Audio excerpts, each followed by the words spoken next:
보복한다라고 하는 표현, 그리고 투기한다라고 하는 표현으로 하나님을 유치한 수준으로 말씀을 하고 있는 것 같은데, 사실은 그런 의미가 아니었음을 어제 아침에 살펴보았습니다. 관계 속에서 하나님이 우리를 당신이 만드신 피조물 가운데 사람들을 얼마나 사랑하시는지 투기하는 것으로 말씀을 하시고 반드시 갚아주신다. 좋은 것을 심으면 좋은 것 그대로 거둘 수 있도록, 또 나쁜 것을 심으면 나쁜 것이 거두어지도록 반드시 역사하신다. 하나님은 살아계시며 우리를 너무너무 사랑하시는 분이라는 사실을 지난 시간 살펴보았습니다. 오늘은 조금 더 이 부분에서 나아가서 하나님이 누구이신지, 어떤 분이신지 살펴보도록 하겠습니다. 여호와는 투기하시며 보복하시는 하나님이시니라. 여호와는 보복하시며 진노하시되 자기를 거스리는 자에게 보복하시며 자기를 대적하는 자에게 진노를 품으시며. 보복하시는데 그냥 하는 것이 아니라 당신을 거스리는 자, 그리고 당신을 대적하는 자에게 진노를 품는다 말씀하고 있습니다. 여기에서 거스리다라고 하는 이 단어는 히브리어로 차르인데, 이것은 개인적인 차원에서 사람의 죄와 허물을 이야기하기보다는 국가적인 차원에서, 사회적인 차원에서 사람들이 하나님을 대적하고 하나님을 거스리는 행위에 대해서 말씀을 하고 있는 겁니다. 이 집단적 최면 상태라고 하는 게 있어요. 이게 참으로 무서운 게, 분명히 어제 얼마 전까지 그것이 죄라는 것을 알고 그것이 잘못이라는 것을 알았는데, 어느 사이에 보니까 그것이 선처럼 둔갑을 해버려 있는 이런 상태, 이런 것이 집단적 최면 상태입니다. 한번 예를 하나 들어볼까요? 우리는 일본이라고 하는 나라에 대한 감정이 매우 좋지 않습니다. 왜냐하면 일본이 일제강점기 40년 동안 우리나라를 너무너무 수탈을 했거든요.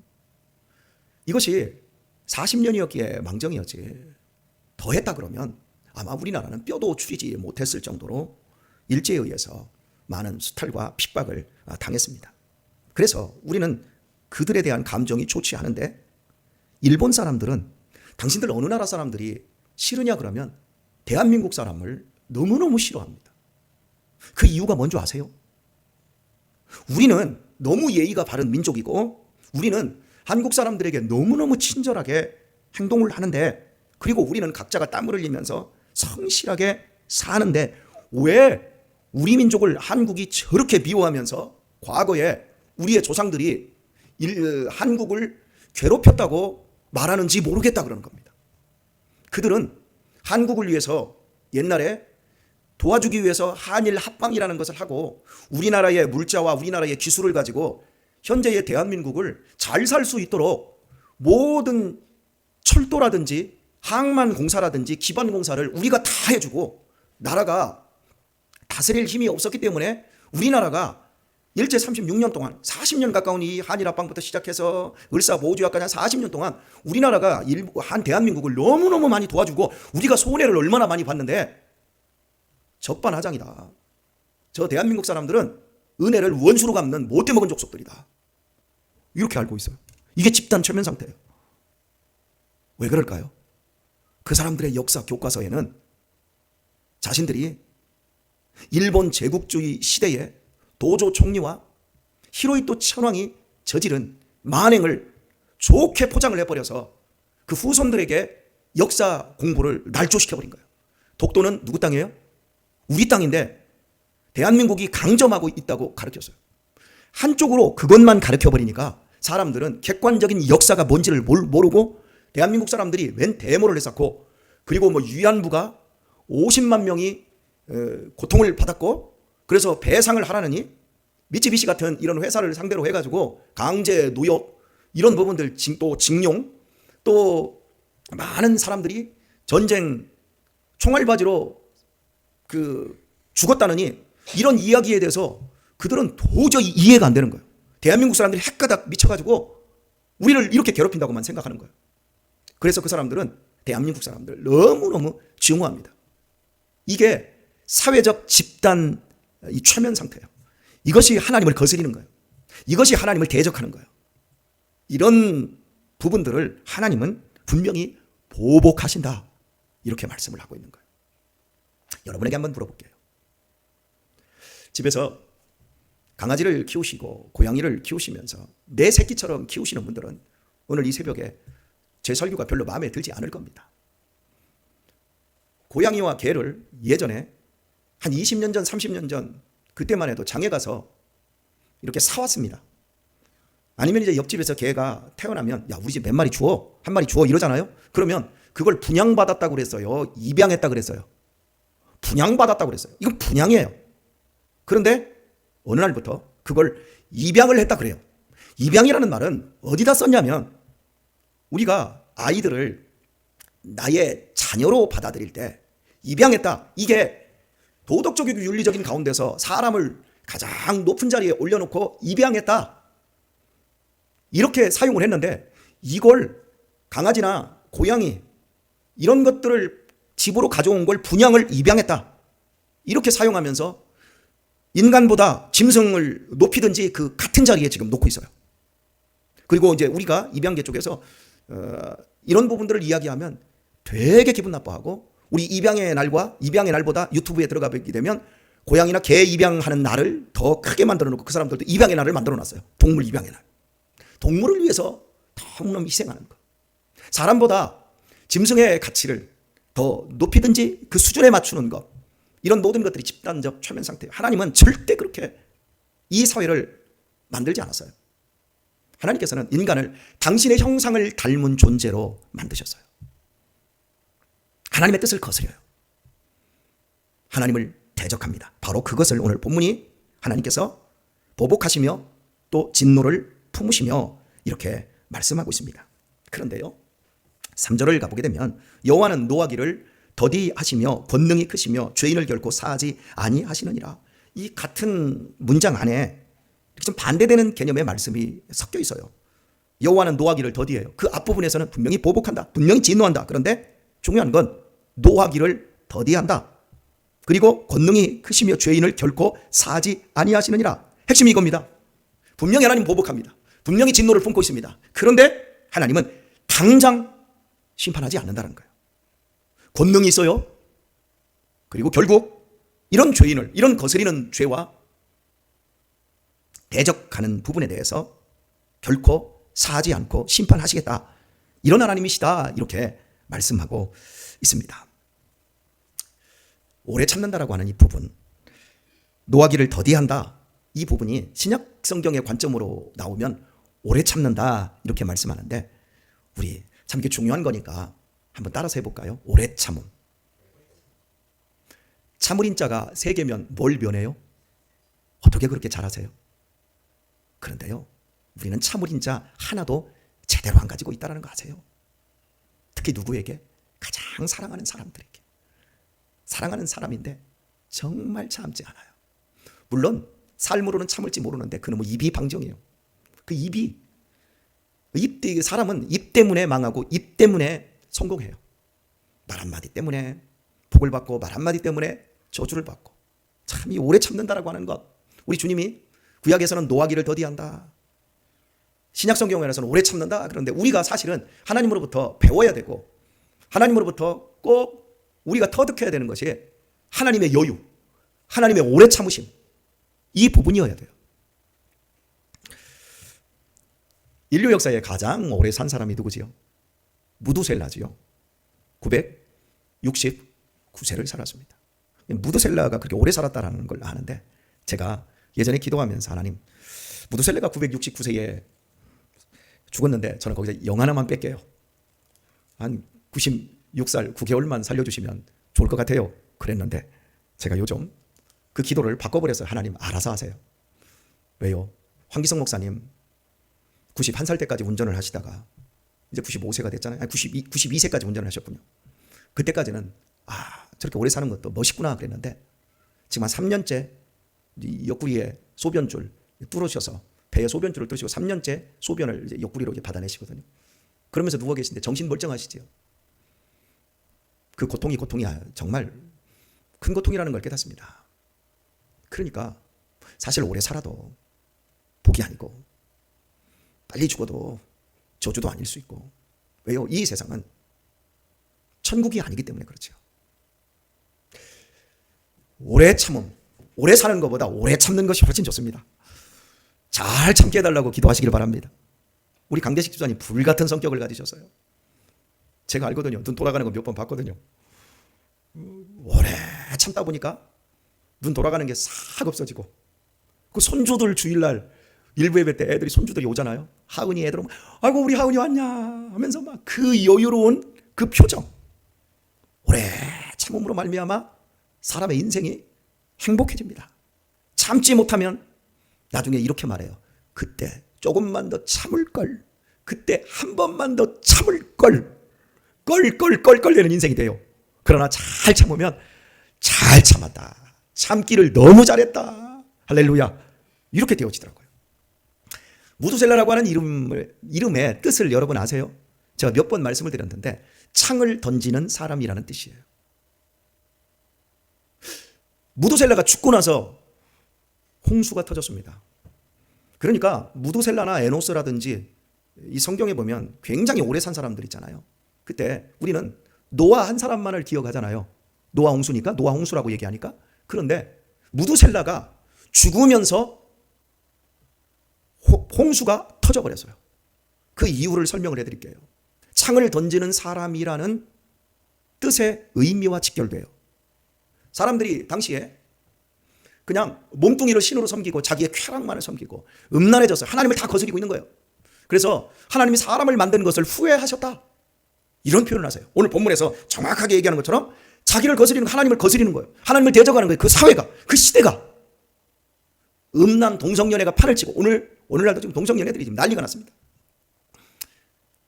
이렇게 하나님을 거스릴 때 하나님은 노아를 통해서 방주를 지어라. 그 방주를 짓는 그 기간이 상당한 기간이었거든요. 여러분, 한 사람의 인생을 지금 한 7, 80년을 잡지만 120년 동안 이 방주를 지을 때 사람들이 미쳤다, 비 한 방울 내리지 않는데 온 세상이 물로 심판을 받는다, 웃기지 마라, 비아냥거립니다. 하지만 노아는 하나님이 말씀하셨기 때문에 하나님의 분노, 하나님의 보복, 질투하시는 하나님이 반드시 말씀하셨기 때문에 노아는 꿋꿋하게 자기의 아들들과 그걸 지어요. 하나님의 오래 참으심, 하나님의 노하기를 더디하심을 사람들은 도리어 야 웃기지 마라, 더 비아냥거립니다. 오늘날도 하나님 어디 살아있냐, 웃기지 마라, 저 교회에서 다 협박하는 거야, 다들 그렇게 생각합니다. 하나님의 심판은 더디니까. 그러나 하나님은 권능이 크시며 죄인을 결코 사하지 않습니다. 그리고 무두셀라, 인류 역사에 가장 오래 산 사람이 딱 죽는 그날 홍수가 터지기 시작합니다.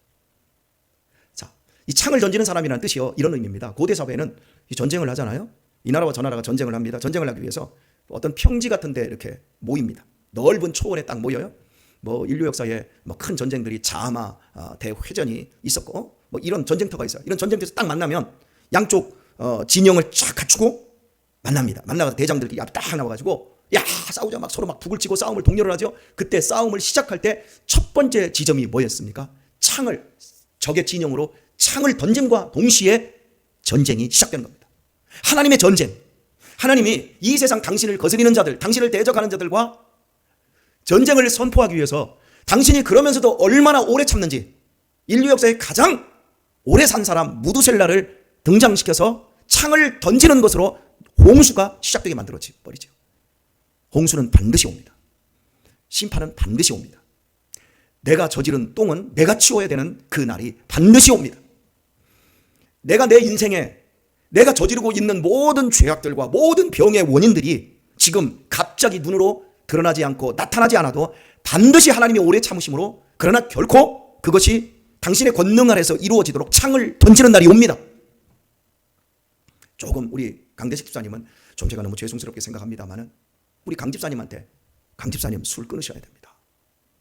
어머니께서 뇌출혈로 쓰러지셔서 돌아가실 때 그때를 기억하세요. 그때 어머니가 아주대병원으로 실려가시고 막 손 막 돌리시고 머리가 아프시니까 그때 제 봉고차에서 그거 우리 다 봤거든요. 그리고 가족의 병력을 속일 수가 없어요. 그 부분으로 약해져요. 그러니까 조심해야 됩니다. 강 집사님, 이제는 술 끊으셔야 됩니다. 끊으셔야 됩니다. 그러면 강 집사님은 성품이 좋으셔서 그걸 기분 나쁘게는 받지 않으시고 머리만 칙칙 긁으면서 이러셨거든. 근데 못 끊으셨어요. 그러다가 결국 중풍이 오시니까 이 전체 몸을 다 못 쓰게 되셨고, 아주 정말 그 힘든 고비를 통해서 지금 어느 정도 지금 걷고 계신데, 그 뒤에도 계속 중풍이 오잖아요. 한번 시작되면 계속 오거든. 우리 강대식 집사님한테도 하나님이 창을 던지신 날이 온 거예요. 누구에게나 창이 던져지는 날이 와요. 내가 심은 대로 거둬요. 내가 뿌린 대로 열매 맺어요. 그래서 우리는 말 한마디, 우리는 행동 하나하나, 그 모든 것 하나하나를 우리는 조심해야 돼요. 여러분, 내 자식이 잘 되는 것도 우리 부모들의 그 힘과 지혜와 또 섬김과 오래 참음에 의해서 만들어지지만, 자녀들이 잘못되어지는 것도 부모들의 그 무지와 부모들의 어떠한 잘못된 행동들과 이런 것들이 영향을 줘요. 다는 아닐 수 있어요. 기질적으로 달라요. 다는 아닐 수 있어요. 그러나 우리가 목사님 그거 지가 타고난 거 아닙니까? 예, 그렇게 생각할 수 있어요. 그러나 이렇게도 말할 수 있어요. 우리 자식이 잘못되는데 옆집 사람들이 영향을 주나요? 우리 자식들이 잘 되는데 옆집 사람들이 영향을 주던가요? 아니요. 부모들밖에 없어요. 자식은 부모를 만들기 위해서 하나님이 주셨어요. 부모를 부모되게 하기 위해서. 그래서 이게 같이 이게 잘 가져야지요. 여하튼 하나님께서는 언젠가는 우리의 삶에 창을 던지시는 날이 와요. 하나님은 지금도 오래 참고 계세요. 그러나 여러분, 겁내지는 마세요. 그 창이 던져졌기 때문에 강대식 집사님이 오늘 이 아름다운 자리에, 행복한 자리에 있는 거예요. 만약에 그게 안 됐으면 하나님은 우리를 이미 죄를 사주셨어요. 세상 사람은 죄를 사함받지 못했어요. 그러나 우리는 죄를 이미 사함받았어요. 왜요? 우리가 존귀해서 거룩해서가 아니라 예수 그리스도의 십자가의 피로서 하나님이 우리를 죄 가운데서 우리를 건져내셨고, 우리를 예수님의 피값과 바꿔서 우리를 당신의 자녀의 존귀한 자리에 있게 하셨어요. 하나님의 복음의 영광을 누릴 것인가? 복음의 영광을 뒤로 제쳐놓고 세상 쾌락과 재미를 내가 내 인생으로 즐기다가 창을 맞을 것인가? 아니면 하나님의 이미 구원받은 영광스러운 복음의 약속 안에서 하루하루를 농밀하게 행복하게 말을 해도 행동을 해도 아름다운 것을 선택하며 할 것인가? 이런 부분들은 우리의 몫인 거예요. 지난주에 우리 중고등부에서 래프팅을 갔더라고요. 그리고 우리 최순영 교사가 래프팅의 사진들을 다 올려놓고 그 밑에다가 나중에 그 글들을 쓰면서 이번에 찬조해 준 사람들 이름을 쫙 올려놨더라고요. 여러분, 찬조한 사람들은 더 좋은 걸 선택한 거예요. 찬조 안 해도 돼요. 왜냐하면 이미 자기들 회비 반절 걷었고, 반절은 교육부 재정에서 주니까 안 해도 되는 거예요. 그런데 안 해도 되는데 하는 거예요. 그게 복을 심는 거예요. 그게 좋은 일이에요. 수양회 가는데요, 회비만 3만 원 딱 내고 안 내도 돼요. 찬조. 그런데 찬조를 내요. 그게 더 좋은 걸 선택한 거예요. 어떤 사람은 회비를 내고 안 가는데 회비를 안 걷어요. 어제 밥 먹으면서 가서 찬조했다고 하면 되지요. 멋있는 거예요. 그게. 나 안 가니까 나 회비 안 내도 돼. 나 찬조 안 해도 돼. 그런데 안 가는데도 찬조를 하는 분이 계세요. 여러분, 이 모든 것들이 우리의 삶에서 구원받고 죄 용서 받은 사람이 살아가는 삶의 여유, 행복, 그 모든 것들은 내 인생에 하나님이 보복하시는 그날에 우리를 축복으로 하나님이 다 만들어주세요. 그리고 그런 삶에 있어서 더 좋은 것을 선택하지 못한 사람들은 더 좋은 것을 받는 그날에 받을 게 없는 거지요. 우리 이제 어떻게 살아야 될까요? 세상 사람들은 창이 던져지는 날 끝장나는 거예요. 박살나는 거예요. 오늘 말씀 맺으면서 이주일 씨 얘기를 잠깐 할게요. 이주일 씨 코미디 황제, 훌륭한 사람이었습니다. 근데 그분이 64살에 폐암으로 죽었어요. 안타까운 일입니다. 그런데 담배 때문에, 그래서 공익광고협회에서 이 담배 끊어야 된다고 막 기침하면서 하던 거 여러분 기억하시죠? 그 사람이 61살에 폐암이 발생했을 때 63세 마지막 담배가 그 사람의 온 몸에 막 퍼져가지고 마지막 담배가 그 사람에게 폐암을 유발한 게 아니라 13살의 나이에 담배 한 까피를 처음 펴서 기침을 하면서 담배를 빨아들이던 그 순간부터 차곡차곡 20대 때, 30대 때, 40대 때, 50대 때, 60대 초반까지 필 때 차곡차곡 쌓여서 그것이 마지막에 빵 하고 터지는데 하나님의 창이 날라온 거예요. 오늘 우리의 이 평소의 삶을 무시하지 마세요. 여러분이 오늘 하루도 모든 좋은 것을 선택하기 위해서 여러분의 하나님의 창을 의식하셔야 돼요. 그리고 최고로 좋은 선택을 하셔야 돼요. 나쁜 것을 하면서도 괜찮아. 나는 까딱없어. 나는 담배를 펴도, 나는 술을 먹어도, 나는 욕을 해도, 내가 남의 돈을 살짝살짝 해도, 공금을 조금씩 횡령해도 괜찮더라. 나중에 창 맞는 날이 와요. 오늘 우리의 삶은 지혜로워야 돼요. 하나님은 우리를 질투하시도록 사랑하시는 분이에요. 하나님은 살아계셔서 반드시 보복하시는 하나님이세요. 그 보복이 멸망이 아닌 축복으로 더 좋은 것을 주시는 우리의 보복으로 올 수 있도록 오늘 하루도 여러분 정말 아름답게 최고의 선택을 하며 살도록 하십시다. 그러려면 오래 참을 줄 알아야 돼요. 그리고 지혜를 달라고 기도하셔야 돼요. 이 복된 하루, 주어진 이 시간 반드시 하나님이 내 앞에 창 던지시는 날을, 그날이 온다라고 하는 것을 바라보며 이 하루도 멋지게 농밀하게 살 수 있기를 예수님의 이름으로 축원합니다.